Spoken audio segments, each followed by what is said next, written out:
Varicose veins కి సరైన చికిత్స కోసం సంప్రదించండి ఎవిస్ హాస్పిటల్.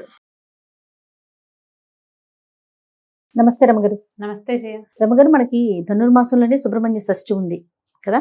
షష్ఠి యొక్క విశిష్టత. సుబ్బరాయ షష్ఠి అంటే సుబ్రహ్మణ్యేశ్వర ఆరాధన చేసుకునే రోజు. ఇది వరకటి కంటే సుబ్బారాయుడు షష్ఠి అంటారు. సుబ్రహ్మణ్య షష్ఠిని సుబ్బారాయుడు షష్ఠి. తమిళియన్స్ ఎక్కువ చేస్తారని కనిపిస్తుంది. స్కంద షష్ఠి అంటారు. మన వైపు సుబ్రహ్మణ్య షష్ఠిగా చెప్తాం. కంద అని రాస్తారు కానీ కంద కాదు, అది స్కంద షష్ఠి. అయితే నాగుల చవితి నాడు ఆచరించలేని వాళ్ళు స్కంద షష్ఠి నాడు చేసుకోవటం ఒక పద్ధతి. స్కంద షష్ఠే చేసుకోవచ్చు మనం. స్కంద ఆరాధన సంతానప్రదం. రెండోది కుమారస్వామి శుద్ధ జ్ఞాన స్వరూపుడు. సుబ్రహ్మణ్యుడు జ్ఞానస్వరూపుడు. మనము మన జీవితానికి ఒక ఆధ్యాత్మిక ప్రగతి కావాలన్నా, క్రమశిక్షణతో కూడిన జీవితం కావాలన్నా కూడా సుబ్రహ్మణ్య ఆరాధన చాలా మంచిదిగా చెప్తారు. ఈ సుబ్రహ్మణ్యం అంటే మనం సర్పం కదా. అవునండి, మనకు తెలుసు అది. అయితే ఈ సర్పం, మానవ దేహంలో సర్పం ఉంటుంది. అది ఎక్కడుంది? కుండలిని స్వరూపంలో ఉంటుంది. ప్రతి మానవుడికి మనకి అవయవాలు కనపడతాయి. కనపడనివి చక్రాలు ఉంటాయి మనకి. షట్చక్రాలు ఉండి 6 చక్రాలు ఉండి పైన 7వ చక్రమైన సహస్రార చక్రంలో అమ్మ అంటే మా శక్తి కొలువై ఉంటుందని చెప్తారు. ఈ శక్తిని చూడాలంటే మూలాధార చక్రంలో ఉన్నటువంటి కుండలిని శక్తిని నిద్రలేపి ఆ శక్తి ద్వారా మనం అమ్మని చూడగలుగుతాం. ఈ కుండలిని ఎలా ఉంటుందంటే తన తోకని తనే కరిచి, నోటితో కరిచి పెట్టుకుని 3 చుట్టలు చుట్టుకుని ఉన్నటువంటి ఒక సర్పాకార శక్తి మనకి మానవ దేహంలోనే ఈ కుండలిని రూపంలో ఉంటుంది అని చెప్తారు. ఈ కుండలిని శక్తి అది సర్పంలాగా పైకి వస్తుంది కదా, అది సుబ్రహ్మణ్య శక్తిగా చెప్పబడుతుంది. జ్ఞానం కలిగినప్పుడే, మనలో జ్ఞానం వికసించినప్పుడే మనం ఈ చక్రము ఆ చక్రాన్ని సరిచేయటము, అది మిగిలిన చక్రాలను భేదనం చేసుకుంటూ ఆ చక్రంలోంచి ఈ కుండలిని శక్తి బయటకు వచ్చి ఒక్కొక్క చక్రాన్ని దాటుకుంటూ చక్రభేదనం చేస్తూ తురీయ స్థితికి పై దాకా అది రావాలి అంటే కనుక జ్ఞానం కావాలి మనుషులకి. అంతేగా మనం ఈ కుండలిని భేదన చేసిన వాడు, చక్రభేదనలు చేసిన వాళ్ళు మన చుట్టుపక్కల కొంతమంది మహానుభావులు కనపడతారు. సాధారణంగా చక్రభేదన జరిగినప్పుడట షట్చక్రాలను ఒక్కో చక్రాన్ని భేదించి శక్తి పైకి వస్తున్నప్పుడు ఒక్కొక్కళ్ళకి కొన్ని రకాల శక్తులు వస్తాయి. ఆ శక్తులకి లోబడిపోతారు చాలా మంది. శక్తికి లోబడి అది ప్రదర్శనకి పూనుకుంటారు. ఓకే.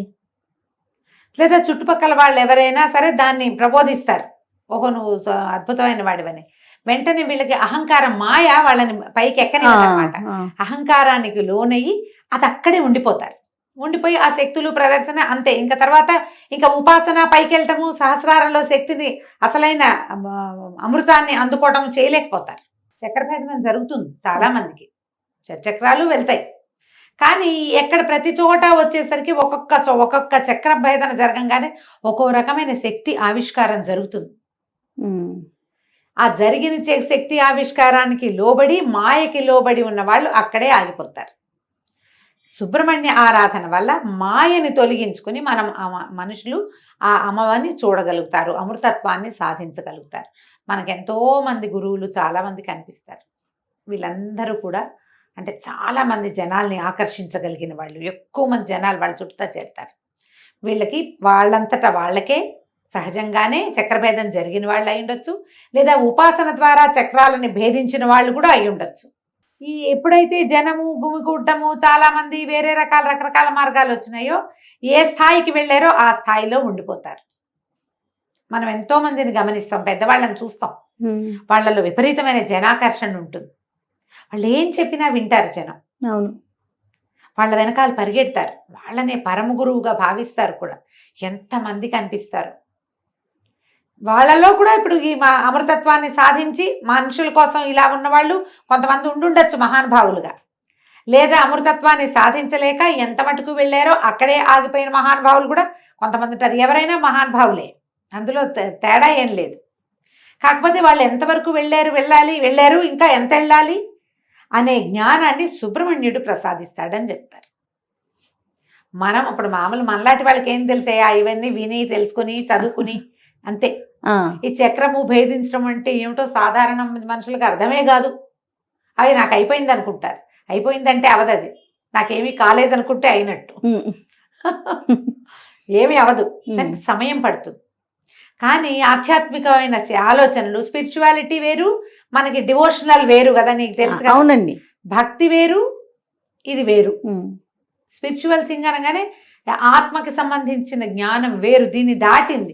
భక్తి అనగానే మన భక్తి ఎక్కడ ఆగిపోతుంది? పువ్వులు, పూజ అక్కడే ప్రసాదాలు ఇక్కడే ఆగుతుంది. దాన్ని దాటి ముందుకెళ్తాం అనేది సుబ్రహ్మణ్య ఆరాధన వల్ల మనకి లభిస్తుంది.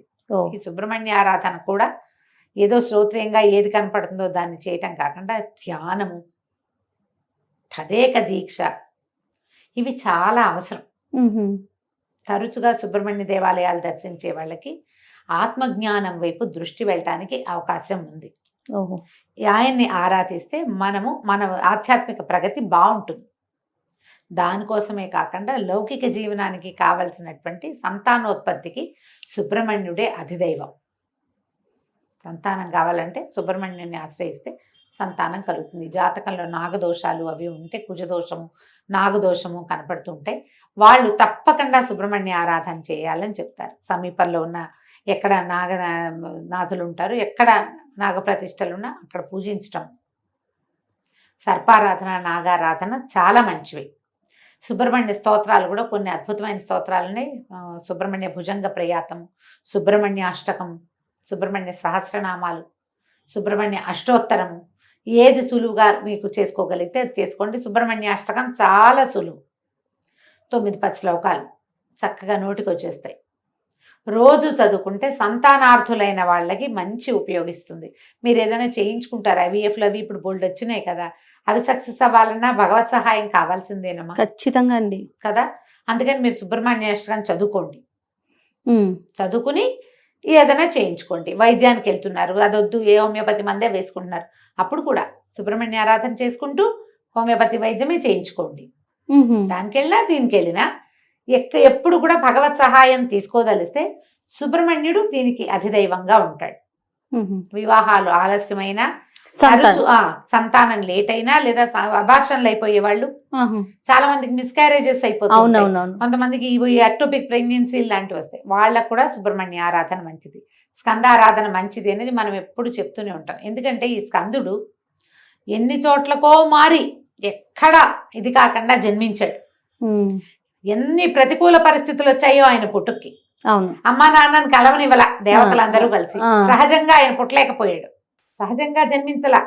శివవీర్యాన్ని శక్తిలో నిక్షేపితం చేయలేకపోయారు, పార్వతిలోకి రానివ్వలా దాన్ని. ఆ శివవీర్యం భూమి మీద పడింది, అగ్నిదేవుడు భరించాడు, అక్కడి నుంచి గంగానదిలోకి చేర్చారు. ఆవిడ శరవణంలో వదిలిపెట్టింది, దాన్ని అక్కడ వదిలేసింది. శ్వేతపర్వతం ఎక్కడ వదిలిపెట్టేసింది. వదిలేస్తే అప్పుడు ఇవన్నిటికీ ఎన్ని చోట్లకి జారినా కూడా చివరికి శిశువుగా మారాడు ఆయన, రెల్లు గడ్డలో నుంచి. అంతే కదా శరవణ భవుడు, అందుకే కదా ఆ రెల్లులో జన్మించాడు. ఇన్ని చోట్లకి మారినా జన్మ మాత్రం కుదిరింది. ఆయన తారకాసుర సంహారం చేశాడు. తారకాసుర సంహారం కోసం జన్మించిన వాడు. అంటే ఏదో ఒకటి సాధించడానికి పుట్టాడు. ఆ పుట్టడానికి ఇన్ని స్థలాలు మారి కూడా స్కందుడై జారిపడినా కూడా జీవించే ఉన్నాడు ఆయన. అంత బలమైన వాడు కాబట్టి ఆయనని ఆరాధిస్తే మనకి ఏదైనా ఇబ్బంది సబ్బందులు ఉన్నా కూడా సంతానం కుదురుతుంది.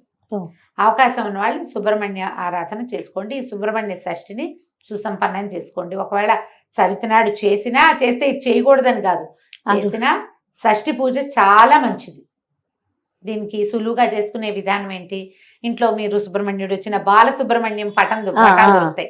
చక్కగా చిన్న మొహంతో పిల్లవాడు కూర్చున్నట్టుగా కనపడుతుంది. ఓ నెమలి, సర్పము కనపడుతుంటాయి, వేలాయుధం కనపడుతుంది, ఫోటోలు కనిపిస్తాయి. బాలమురుగన్ని తెచ్చి ఇంట్లో పెట్టుకోండి అమ్మా. తెల్లటి పువ్వులతో అర్చన చేసుకోండి. 108 నామాలు చదువుకోవచ్చు. తెల్లటి పువ్వుల దండగుచ్చి వెయ్యండి. తర్వాత చలిమిడి, చిమ్మిరి ఇలాంటివి నివేదన చేయండి. పాలు పోయచ్చు. చిన్న వెండి పడగ తెచ్చుకుని ఆ పడగను పెట్టుకుని నామాలు చదువుతూ పడగకి పాలు పోయండి. ఎక్కడైనా పుట్ట ఉంటే దగ్గరలో పుట్టలో పాలు పోసరండి. నాగప్రతిష్టలు దేవాలయాల్లో రావి చెట్టు కింద కనపడతాయి, అక్కడ కాసిన పాలు పోసేయకండి. పోయండి కాసిని. చిన్న అంత వెండి గిన్నెడు, వెండి గ్లాసెడు పాలు చాలు.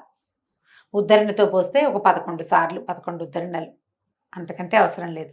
పుట్టలో పోస్తే 3 ఉద్ధరణల పాలే పోయమని చెప్తారు, అంతకంటే అక్కర్లా. ఆవు పాలు పోయండి, అవి శ్రేష్టం. మీకు అవకాశం ఉంటే చిమ్మిడి చలిమిడి చేసుకోండి. పగలు తరిగినవి తినద్దు, రాత్రిపూట అన్నం తినకూడదు, ఉపవాసం చేయాల్సిందే. పగలు భోజనం చేసి రాత్రికి ఉపవాసం చేయొచ్చు. కొన్ని చోట్లయితే మొత్తం 2 పూట్ల చిమిడి చలిమిడి తినే ఉంటారు. మీ ప్రాంతాల వారీగా ఏం చేస్తారో అది చేయండి. మీ ప్రాంతాల్లో ఏ పద్ధతులు లేకపోతే నేను చెప్పిన సులువైన విధానాన్ని పాటించండి. 2 టమాటాలు చిదిపి పప్పులో వేసుకోండి, ఒక టమాటా చారు పెట్టుకోండి, పగలు భోజనం అయిపోతుంది. క్యాలీఫ్లవర్ లాంటివి ఇట్లా తుంపితే కూర అయిపోతుంది. అవునవును. చాకులతో కొయ్యొద్దు అని చెప్తారు. మరి ఎందుకు చెప్తారో తెలీదమ్మా. నేను మా పుట్టింట్లో అత్తారింట్లో కూడా అదే విధానం, నాకున్న విధానాన్ని నేను మీకు చెప్తున్నాను. అంటే మీకు ఏదైనా విధానం ఉంటే అవి పాటించండి. కుటుంబ విధానం ఉంటే పాటించడమే. మీకేమీ లేదు మీరు చేయాలని భావిస్తూ కనుక ఇలా చేసుకోవచ్చు. రాత్రికి ఆ చిమ్మిరి చలిమిడి తినండి. ఏదైనా ఒక పండో ఫలమో, అరటిపళ్ళు మంచిదమ్మా. ఈ కోసుకునే పళ్ళు అవి తినకండి. చాకు ముట్టుకోవద్దు, అదే రూల్. కొయ్యొద్దు, కత్తిపి చాక కాకపోతే కత్తిపితో కొయ్యచ్చా అని అడగండి. తరిగేవి కోసేవి పనికిరావు. సుబ్రహ్మణ్య భుజంగ ప్రయాతం కొంచెం టఫ్ కానీ అది చాలా బలమైంది, మంచిది అని చెప్తారు. ఎవరైతే ఉపాసనా మార్గంలోకి వెళ్ళాలనుకుంటున్నారో వాళ్ళు సుబ్రహ్మణ్య భుజంగ ప్రయాతాన్ని రోజు చదువుకోవటం వల్ల ఆధ్యాత్మికమైన ప్రగతి కొంత ముందుకెళ్తాం మనం సాధనలో. అవకాశం ఉన్న వాళ్ళు ఈ సుబ్రహ్మణ్య షష్ఠిని సుసంపన్నం చేసుకోండి. తప్పకుండా. నమస్తే. నమస్తే.